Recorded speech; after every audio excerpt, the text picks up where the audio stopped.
Welcome to the film experience.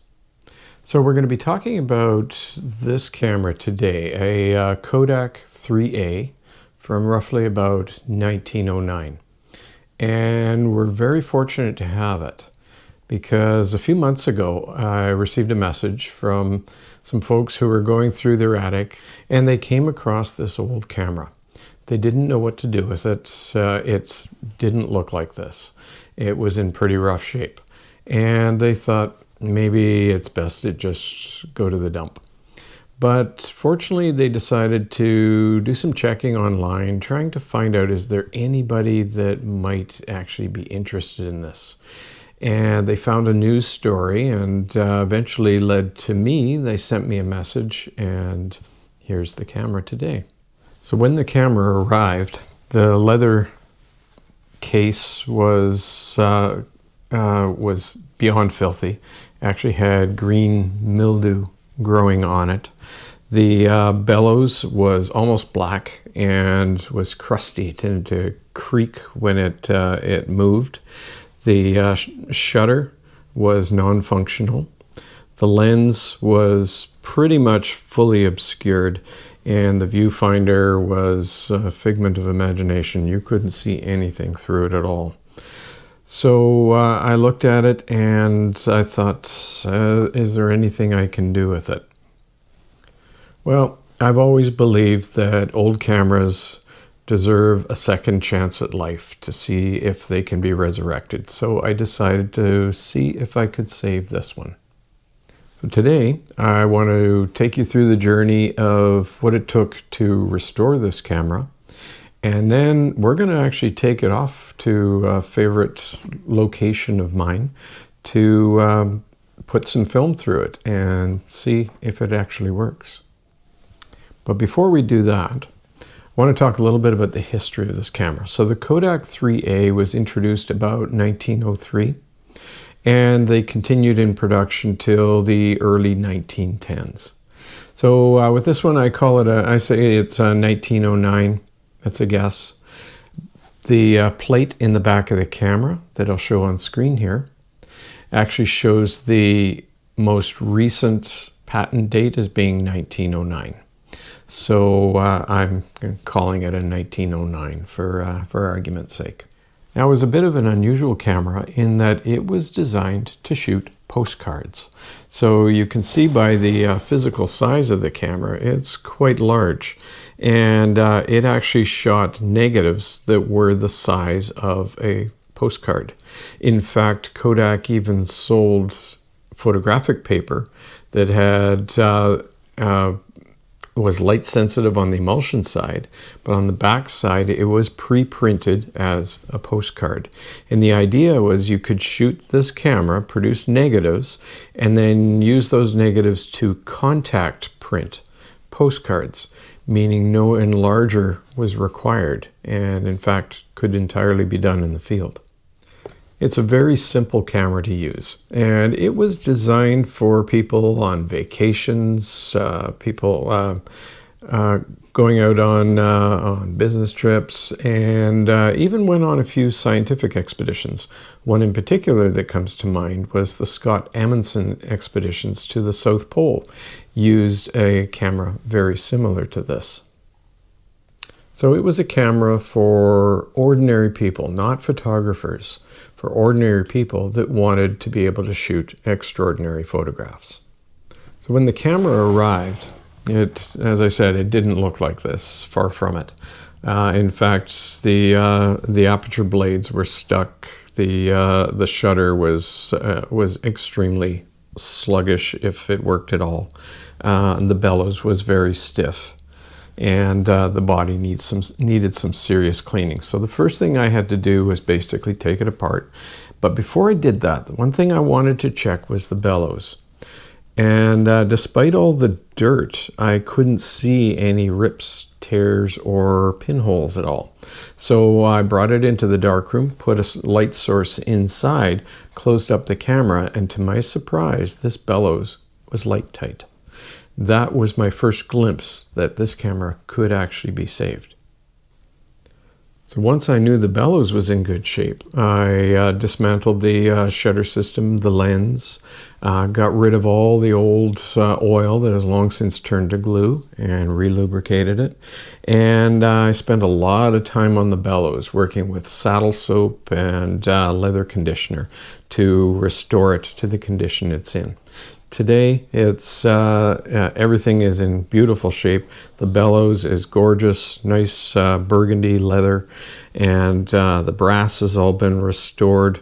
The lens is clear, even the viewfinder is clear, and the shutter is been it's not only functioning.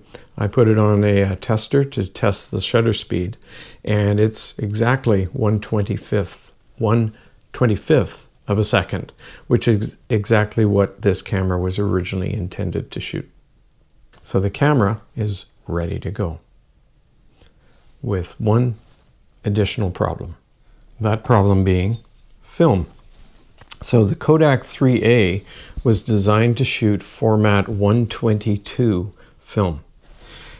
Now 122 is no longer available, but we can get 120s readily available anywhere. But look at the size difference. So the camera had to be modified to be able to shoot modern 120 film. To do that, I had to design some adapters to allow the smaller film spool to fit inside the larger camera body. And I'll show you a picture on screen here. So you can see the two green spool adapters allow for the smaller size film. Plus at the top and bottom of the film chamber, I had to 3D print some guide rails because without those, the film would just kind of flap in that large cavernous space. It needed guide rails to hold the film flat. So that was all done and has now been installed in the camera. With 120 film in here, that means the camera is shooting a film format of roughly about 6 centimeters by 14 centimeters, which is an amazing panoramic image. So all that being done, all I have to do now is put film in the camera and we're good to go. So I could go out and buy a fresh roll of film, pop it in, and off we go. But where's the challenge in that? So I decided to make things a little bit more interesting.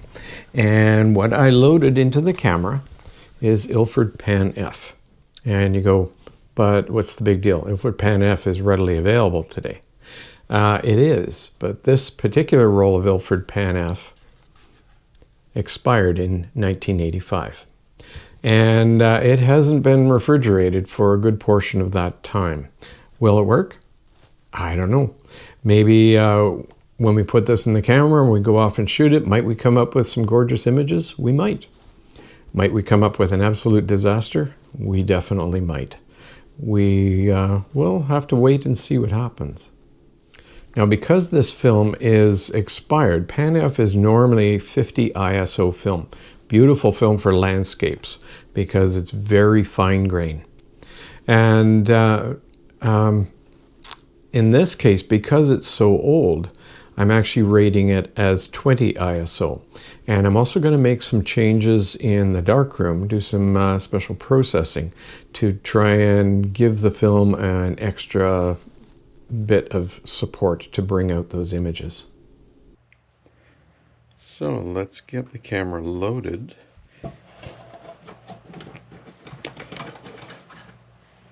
Pop out that spool. Okay, so we put the reducers on either side and drop that in place. Lock in the snaps on either end.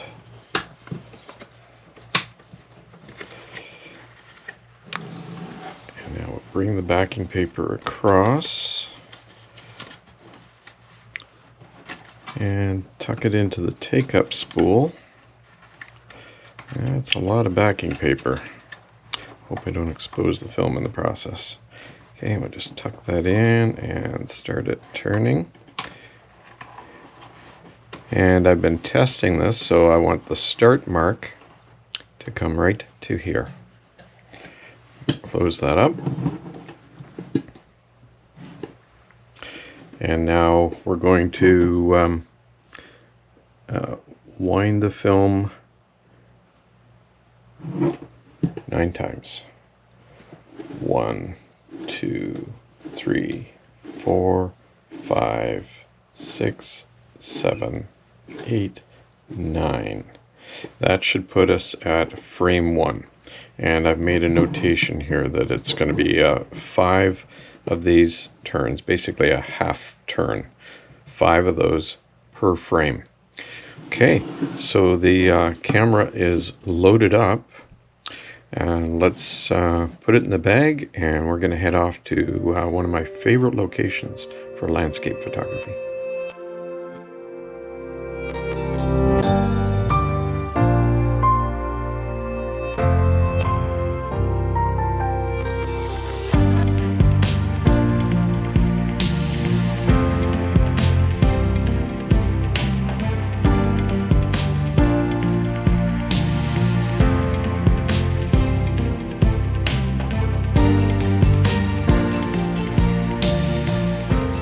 Okay, so let's take a meter reading here, and we're looking at, so the camera has a single shutter speed of a 25th of a second, so that would be f11. So let's go ahead and get the camera set up. So we're out here at Pitt Lake, and I'm going to be taking that scene out there, and we're going to capture that on the 1909 Kodak 3A panoramic camera. So I've got it mounted on the tripod, so let's go ahead and open it up. I'll show you how it opens. So front gate drops down, and then we slide the lens out onto the track. And I've got it pre-focused, preset to infinity. Move out till this snaps into place. And I've already taken a light meter reading, and using the old film in here, we've rated it at 20 ISO. So I've set the exposure, set the aperture to f11. And this camera, as I mentioned earlier, has a fixed shutter speed of a 30th of a second. So everything looks ready to go, and let's go ahead and take that shot. Done. Now I have to advance the film, and this is by guess, by kind of calculation. I have to turn this 5 times, 5 half turns. 1, 2, 3, 4, 5. That gives us the next exposure. And let's do another one. Let's bracket it. I'm just going to stop it down a little bit. And so let's do this one at f16. And I'll take a few other frames with this, and then we'll go back into the darkroom, and we're going to develop this very old film and see if we've actually got anything. Hopefully no light leaks. I think the bellows is okay. So I'm going to move location, take a couple more photos. I'll show you those in the video coming up, and then I'll see you back in the darkroom. Well, here we are back in the darkroom, and time to develop the film. Now I need to do it in a way that's going to give it every possible advantage, because this film has a lot going against it. Expired Pan F can be unpredictable. It can lose contrast, it can gain grain, it can develop fog, or it can be beautiful. So you never really know what you're going to get. So we need to give it its best possible chances. It's already a slow film to begin with. It's normally only 50 ISO when it's fresh. And I've rated it down to 20, just because over time it tends to lose some of its sensitivity to light.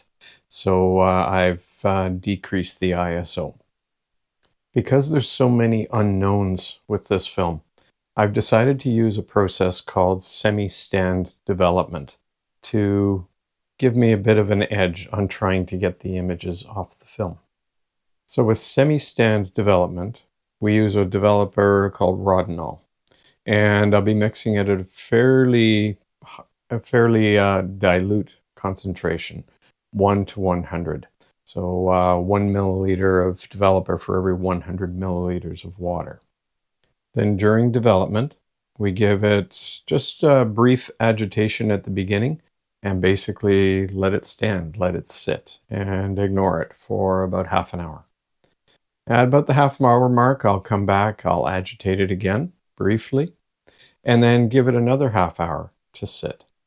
During that time where it's standing, the developer tends to exhaust itself on the highlights. And in the shadows, it continues to develop. Basically, we're letting the chemistry find its own balance. It gives us a margin for error that we wouldn't have with normal developing. So let's see what happens. So the purpose of this video isn't to teach you all about developing. So now we just want to take a look at what happened with this camera and the film and the results. So I'm going to go lights out, and I'm going to get the film loaded into the development tank, run it through the chemicals. I'll give you a quick montage. I'm not going to make you sit through that whole process. And then from your perspective, in just a matter of seconds, we'll come back and we'll take a look at the results we got from the film. At this point in time, I have no clue what we're getting. We're going to see together.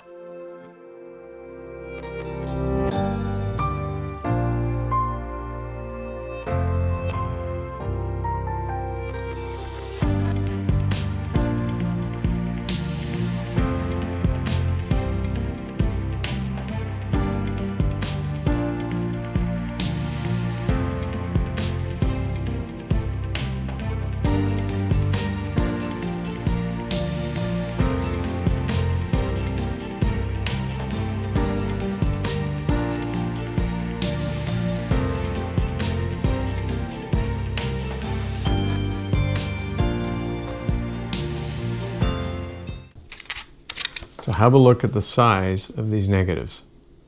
They're huge. So I've scanned it, and I'm going to put it up on screen here so you can take a look. And look at that. For a camera that was almost thrown in the garbage, this is incredible. The lens still has character, that early 20th century softness around the edges, but sharp in the center. The expired Pan F gives an amazing amount of rendition, amazing gentle contrast that fits the landscape perfectly. Now, one issue I did have is frame alignment. So there's only 5 exposures on a roll. And what happened with the film, as I was rolling it through, before taking it out into the field, I had to put a test roll in the camera. And because the film counter window on the back of the camera is not visible with the smaller roll of film, I had to instead just determine how many winds of the film advance crank it takes to move from one frame to the next. And when I did that, I determined it took, I believe it was 14 frames to get to the first frame, from the start of the roll to the first frame. And then from between frame 1 and 2, it took 5 turns, and then another 5 to get to the next frame, and then 5 frames to get to the next frame. 5 turns. So that's the way I handled the movement from frame to frame, and I was wrong. So the first frame lined up, and the second frame actually lined up with nice spacing between them. But between frames 2 and 3, that spacing had pretty much disappeared. Between frames 3 and 4, there was a bit of an overlap. And then between frames 4 and 5, there was a significant overlap. So my estimation was correct for the first couple frames, but I should have actually increased the number of turns as I got further into the roll. And the reason for that is as the film is moving through the camera, the thickness of the two rolls of film, the source roll is continuously getting smaller. The take-up spool is continuously getting thicker. So that actually changes the speed with which the film is moving across the film plane. And I needed to account for that by changing the number of turns on the film advance as I progress through the roll, if that makes any sense. So if I shoot this again, and I will, with fresh film this time, I'm going to have to do some work to refine my technique for advancing the film. So this Kodak 3A survived 117 years, had a near-death experience with a garbage bin, finally ending up on my workbench for a full restoration. And today, it made photographs again. So if you enjoyed this little journey, the restoration, the history, the darkroom, and the field test of the Kodak 3A, let me know. I'd love to see your comments and give the video a like. Now I've got a lot more of these coming up. I have some very unique cameras. In fact, one that's coming up pretty quick that is just sitting over there. And I'm not going to let you see it. It's very rare. And we're going to go do a field test on it. And it dates back to the 1800s. So if you want to see more, subscribe to the channel. And thank you for joining me on this one. I look forward to seeing you on the next one.